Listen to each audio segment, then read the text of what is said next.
Hello, everyone, and welcome to Sonic Look Conversations. It's our video interview series where we talk with artists about their process, their music, and the lives they're living alongside of their music.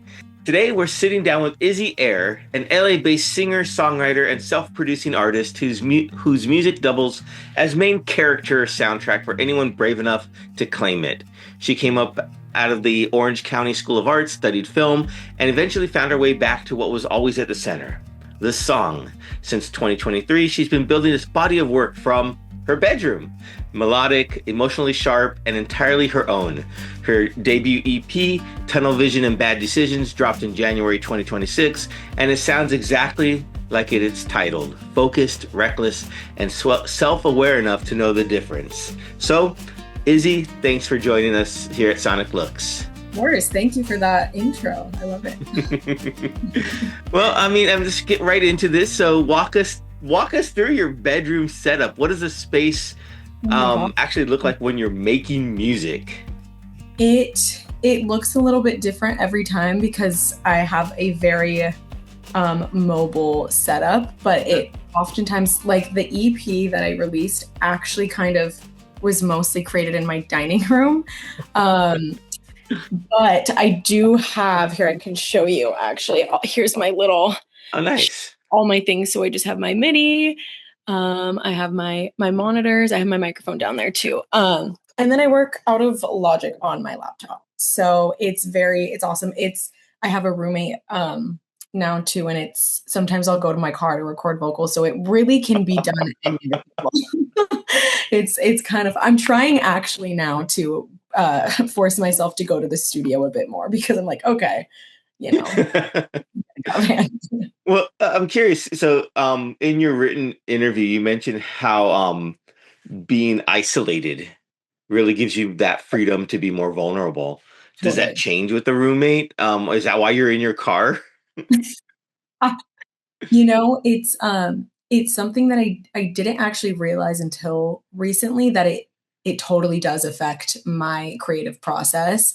I made music growing up at home, and I think it's a little bit different because I have very supportive family members who are like, all like since day one, a child, just like, yeah, do music, do your thing, like whatever, like playing guitar, like I would play them songs that I wrote. So it was just that I never even thought twice about it, like with family members at home. But I think, I don't know, there's just something a little bit different about having a roommate when you're like in it, because other musicians or creatives know, like, especially when you're in the early stages of kind of like figuring out your song and like the melodies, like you sound crazy because you're trying different things.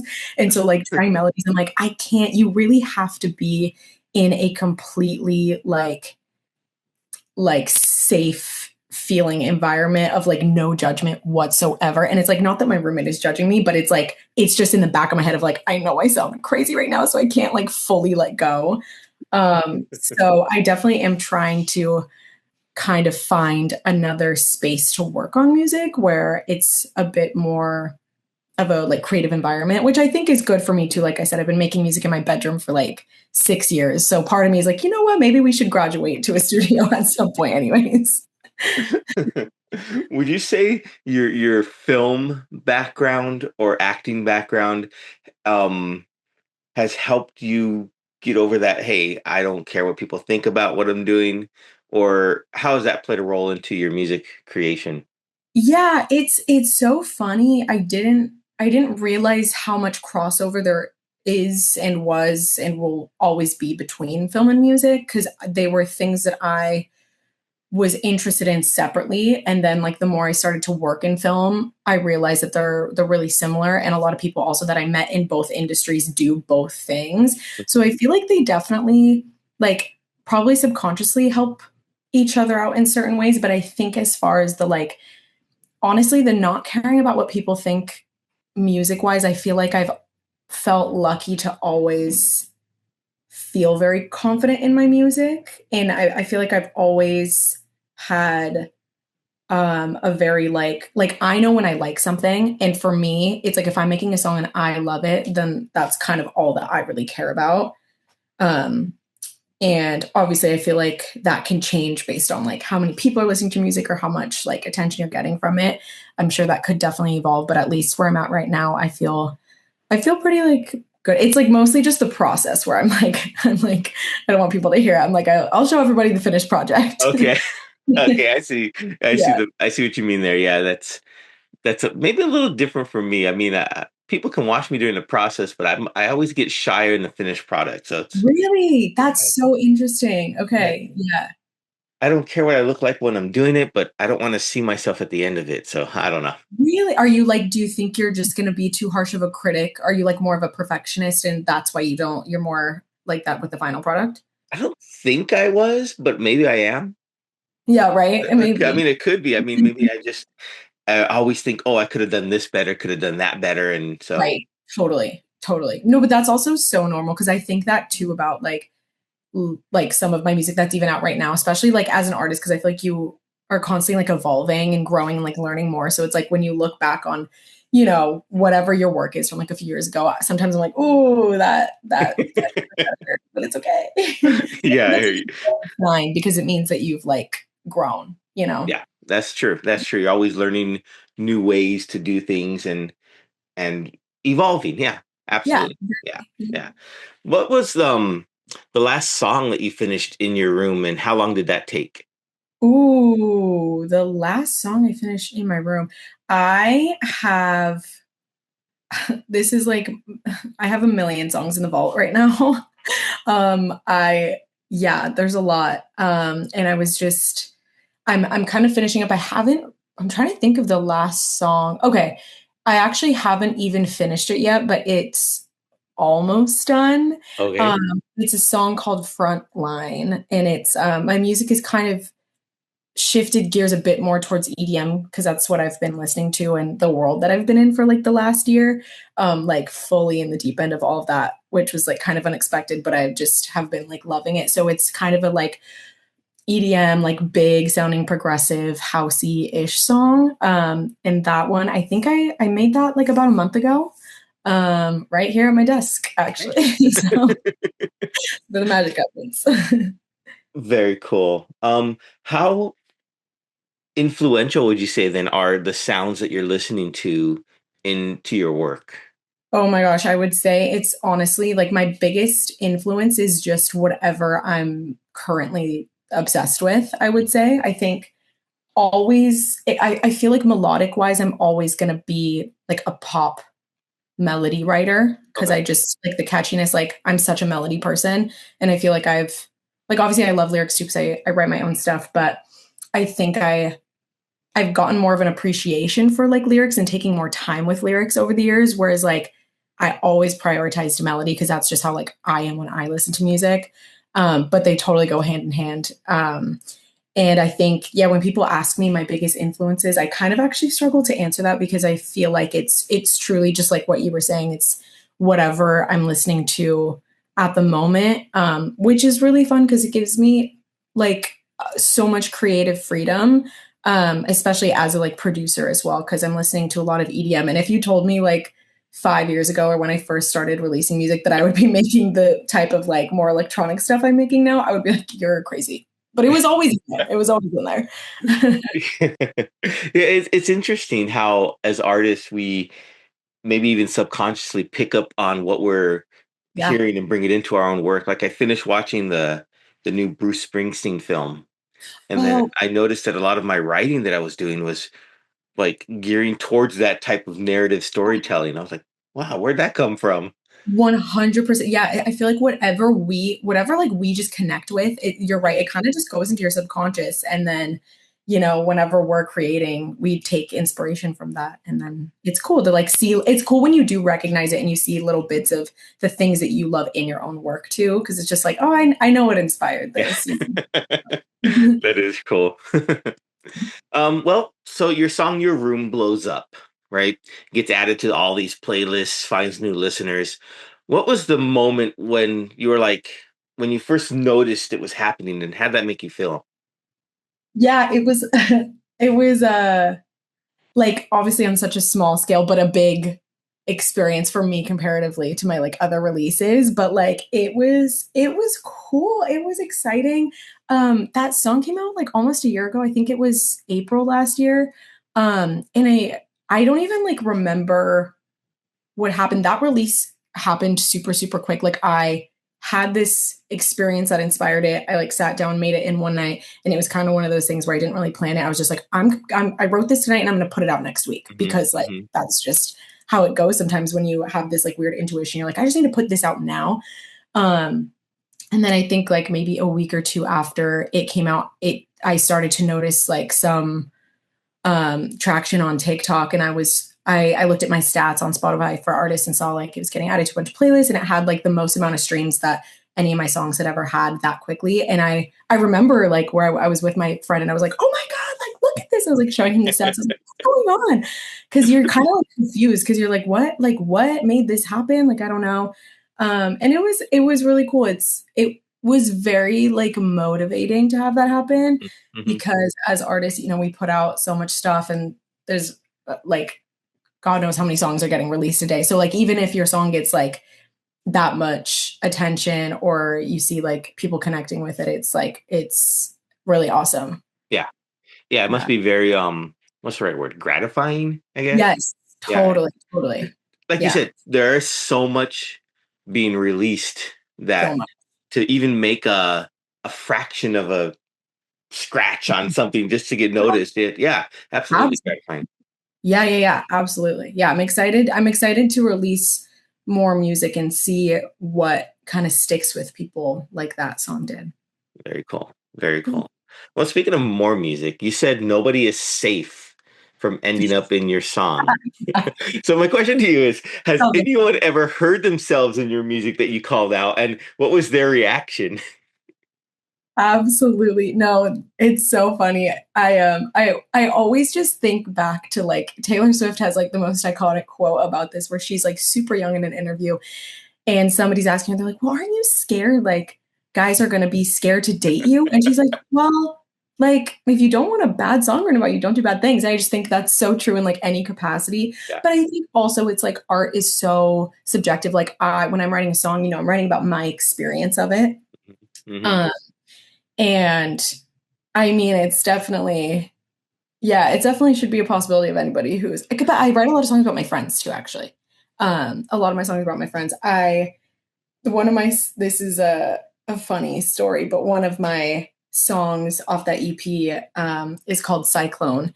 And this was such a like art imitates life, imitates art moment. But we did a music video for it 2024, like September.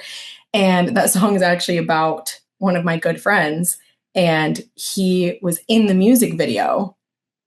So it was like a full circle moment. And now we just like anytime we're out and about and we're like talking about me being a musician, he's like, by the way, listen to Cyclone. It's about me. So it's like that's a very like funny example where the person knows it's about them. But I get in my head sometimes about that. Of like as I'm writing, I'm like, how specific do I want to go here? Because it's sometimes you want the person to listen to the song and you want them to know, like, hey, like this is about them. Because at the end of the day, also it's like kind of a form of communication. Yeah, Um, it's true. you Hmm. know? So I think it totally depends. But that's one of the fun parts about like not like, the production or anything, but about like writing and stuff like that, having the power to like be as specific or as like general about the situation as I want to be is cool. But yeah, I guess it depends on the scenario. Yeah, I completely understand that. Yeah, that's you have the power to make them either look Yeah. good or or look bad. Yeah. I can just imagine walking around with your friend group like, "Hey," and then they're like, "What are you writing?" I know. So like, am I gonna end up in a song? No, I know. I never want anybody to like feel like scared, obviously, but it's funny because it's you never and I think people would be shocked too. Like I was saying, like some of my songs are about friends, but they sound like they're about relationships, but it's not a romantic, like it could be about like a fight I had with a friend, but like Mm-hmm. if anybody heard the song or other people might assume it's about them when it's actually not about them. So it's funny. I personally love like trying to figure out who like with other artists I'm like, who is this about? Like, what is the That story? about? Yeah, right? I kind of love Who that. hurt you so much to write that song? Literally. I'm like, what's the tea? So, what does then a bad creative day look like for you? If like not going well, and how do you overcome that? Yeah, I mean, it's interesting. I don't know how it is. I think songwriting could be a little bit different. Like I think there's obviously an aspect of discipline that has to be there for any creative who wants to take their craft seriously. And I think that that's something that I've kind of more recently come to terms with because I grew up in a very creative environment. So I was always kind of feeling inspired and creative, and it was just happening so naturally. It wasn't really something that I had to be like disciplined about. But I think like the more seriously I'm taking my music as I get older and the more I'm like evolving as an artist and especially like as a producer, I think there's like two sides to it where there's like, you know, obviously you have to feel inspired and you can't force that. But then I think there's also like, I have a lot of songs that are like, pretty much done and the rest of the work that needs to be done is just kind of like sitting down and fine tuning and like that's not necessarily like as creative, it's more just like get the work done. So I think on like a creative day, I think it depends which of those I'm going into it with. Like, am I going into the day like, I think it's hard to have a bad creative day if you're feeling inspired because it's just like, you're gonna, like, something's gonna come from it because Yeah, you're already feeling yeah, that way. But true. I mean, yeah, there's definitely been days where maybe I've sat down to be like, oh, like I should try to work on some music and I'm not like loving what I'm making. And if that's the case, then I usually will just like stop. And then sometimes I come back to it in a few days. I'm like, actually, I do like that. So it's like it like totally depends on so many factors, but I am trying to be more disciplined about the like finishing stuff and like um less of like the creative aspect. Cause I'm like, I know that'll just come to me when I need it, kind of. And the creative part's more fun. It is more fun. It's that's the best part, honestly. Yeah, yeah. I laugh about that because I tend to find myself always starting new projects Yeah, and always and there's like, oh, I'll finish that part later. Let me do this thing. exactly. Like, Exactly. Exactly. 100%. That's what I'm talking about where I'm like I will get really bad with that where it's like that's why I have so many like songs in the vault because I'm like, "Oh my gosh, they're like almost done, but they're not done." And then I just start new things. So I'm yeah. like, "I'm sure you get it." I'm just like, "You have a million things unfinished." um, so let's say you're in a session, right? And you're working, maybe you're doing the producing part and you have a film school brain, a musician heart. Which one of Mhm. those takes over for you? Which one, or are they a combination of the two? I would say honestly for music, it's always music that like takes over.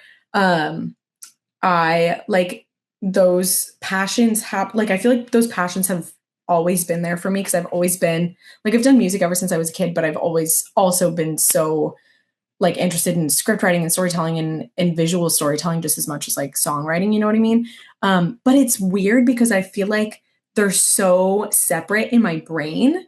Like there's so much crossover in them, especially because I work in film production, but a lot of the film production I do is with musicians. So it's like they're always like happening at the same time in my life. But I feel like as far as like my personal music, like that is always a completely different like brain, if that makes sense. Yeah. Um, and then like film stuff is kind of its own, like it's like a completely different like headspace almost. But I love getting to like merge the two. That's why doing music videos is so much fun. Because I do have like a film network, obviously from working in film.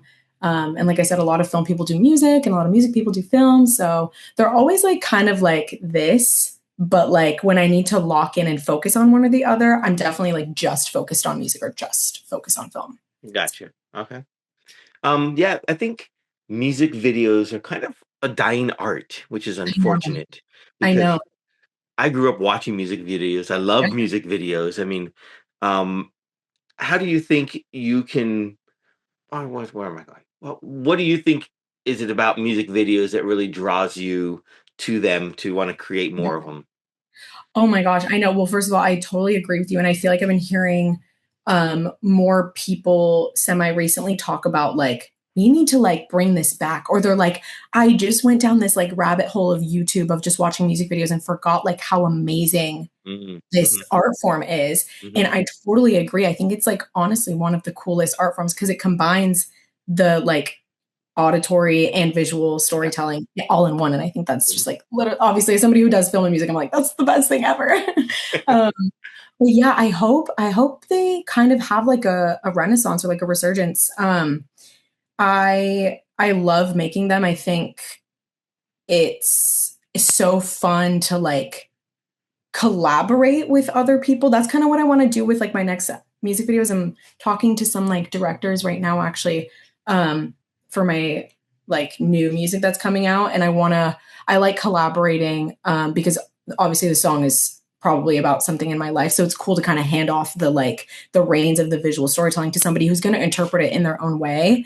Yeah. So I love them from like a collaborative aspect because it's just like it can take on kind of like a life of its own that is separate from my personal like attachment to it, if that makes sense. No, yeah, it does. I get it. Yeah. Hmm. And it's just like it's cool. You can just do so much with a music video. I've been watching a lot of I don't know if you know Slater, but she just released an album and she's been doing some really cool music videos. So I think and she was actually talking about also like how to do like low budget music videos. She's like, you need a Okay. cool location. Like it doesn't need to be this whole crazy thing. You know what I mean? You can do Hmm. something cool with like a little bit. So I want to kind of take inspo from that maybe moving forward too. Very cool. So, what's your favorite or top three favorite music videos? Oh my gosh. Dang, that's a hard question. Um, you know what? Actually, speaking of like super simple music videos, this one I always think about whenever I'm trying to brainstorm music videos. I always think of this one for some reason because it's so simple. But there's a I think wait, which one is it? It's an Arctic Monkeys music video. I think it's Cornerstone. Oh, Uh, okay. Arc, I think. Let me just see if that's what I'm thinking by the thumbnail. Yeah. So it's literally just Alex Turner. It looks like it's shot on like a VHS or something. He's just in like a white background. He's wearing this like red sweater, so like the color really pops, and he's just holding this microphone. He has his headphones on, and the whole music video is just him like kind of singing to camera with it. I don't know if it's like one take or um or if it's like cut or whatever, but it's like just one shot. And I don't know what it is about it, but it's like so simple that it like works and I just like I really love it. I really like a lot of like one take music videos. Mm-hmm. Um because you got to get kind of creative with that. But I would say that's honestly probably one of my favorite music videos. Um I do love a high budget music video too though. I'm not going to lie. Like something this just came to mind. I don't know if this is one of my favorites, but I just thought of this like I cuz I remember when it came out the Bad Blood music video by Taylor Swift. Okay. He's like, because that era where she was working with this one director, they were just doing these insane, like high production value music videos that were like had the budget of like a movie. Yeah. And it's like, it's so fun to be able to also have like to do whatever you want for your music video. Um, so like that whole era of music videos, like I don't know. I'm trying to think of what I've watched recently. Again, like Slater's music video, I really like because she has such a strong aesthetic, and I Hmm. think that goes a long way as well. Um, I don't know. What are your favorite music videos? I only think of one, and this one really stands out to me. It's Beastie Boys Sabotage. Ah, okay, I'm gonna have to write it down and watch it later because I haven't Watch seen. that later, and you're gonna be like, "Wow, they just made a movie with this song." Yeah. Okay. Yeah, I love that. Okay, I'm gonna have to check that out. Yeah, I love when it's like a movie or even like music videos that one of my friends who's DP shot one semi recently, like a music video where the artist isn't even in it. And it's Mm. more so like somebody wrote like a movie to go with it. And it's just like scenes happening and the song is kind of playing over that. I think that would also be really, really cool where it's like not like I'm not even in it, you know? Mm-hmm. There's so many possibilities. Well, picking up from what you just said there, if Tunnel Vision and Bad Decisions was a movie, what Ooh. what genre of movie would it be, and who do you want to star in it? Oh my gosh, that's a fun question. Wow. Oh man. I think genre-wise, genre-wise, it would probably be like a romantic thriller, I would say. So Okay. like some there's definitely got to be some darkness in there. I don't know why the vibe of like the new like the movies like that kind of came to mind when you asked me this are like the new Batman. I don't know why Okay. with The Pattinson. Robert Like, Pattinson. yeah, kind of that like dark like Yeah. aesthetic. Hmm. Like a little bit sensual, a little sexy, but like dark, and there's still like some action going on there. And also like Mr. and Mrs. Smith with Angelina Jolie and Brad Pitt. I don't know why. Mhm. So I'm like, maybe something along those lines, like a little bit of action, a little bit of thriller, but still some romance going on there. I like it. Dark vibe aesthetic, I think. Um, who would be fun to be in that? Maybe like, yeah, maybe honestly like Zoe Kravitz would be cool to be in it. I feel like she has like a good range of like she can kind of do whatever. Very cool. That's a Very fun cool. question. I, Yeah, I'm gonna be thinking about that question more. Next thing we know, we see just a music video of the whole EP, which is fun too when people do that. They take their Love. whole EP and make a whole video or movie based upon that. Yeah. I love that. Yeah, yeah, that is super cool. So, what's a song then that maybe you didn't write, but that you wish you had written? Oh my gosh, this happens all the time. Dang, a song that I wish I had written. Um, hmm. Honestly, at the moment, because I am shocked that I haven't gotten sick of it yet. It's called Beat Up Chanel's. It was like the first single off of Slater's rollout that she just came out with.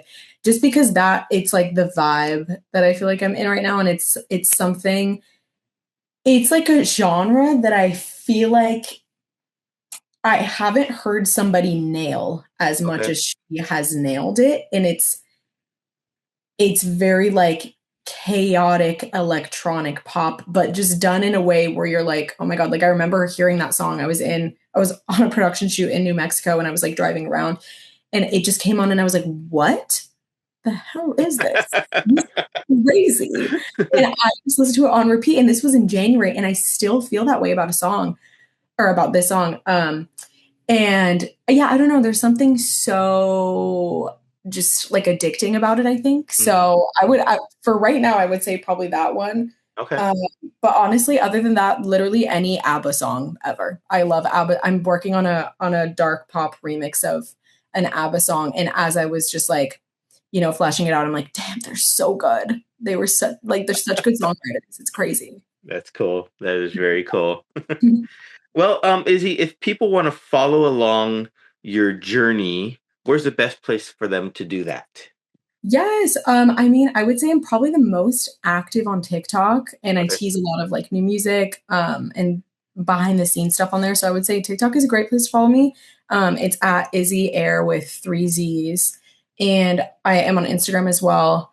For like a more announcement stuff, I would say it's just at Izzy Eyre _. And then on my Spotify, you'll find all my music and releases and stuff like that. And music videos and stuff are all on YouTube. I have like 5 music videos out already if you want to Very go cool. see those. Those are super fun. But yeah, I'm on all the socials and I'm pretty active on there. So I would love to get some new faces in there. Very cool. Well, my last question for you is what do you want people to feel after they listen to your music? Like right after they take the headphones off, what do you want that feeling to be? It's kind of like you said at the beginning. I think I want you to feel like the main character. As an only child, I feel like this is me at my core. It's always like feeling like the main character. And I think that like that's like when I find music that I really love, that is how it makes me feel. Mm. When you have your headphones on, you're on the airplane or you're in the car or you're on a train or whatever, and you're listening to a song that you just really connect with. Like you truly just like feel yourself like being alive, kind of. I would say, yeah, for all of the right now, I'm definitely in more of a upbeat, poppy main character vibe. So if you're trying to have fun and feel a little bit, you know, sexy sometimes, I would say, if that's your main character vibe, then I got you. Right on. Well, Izzy, thank you so much for joining us here in Sonic Looks. We really appreciate it. Of course. Thank you for having me.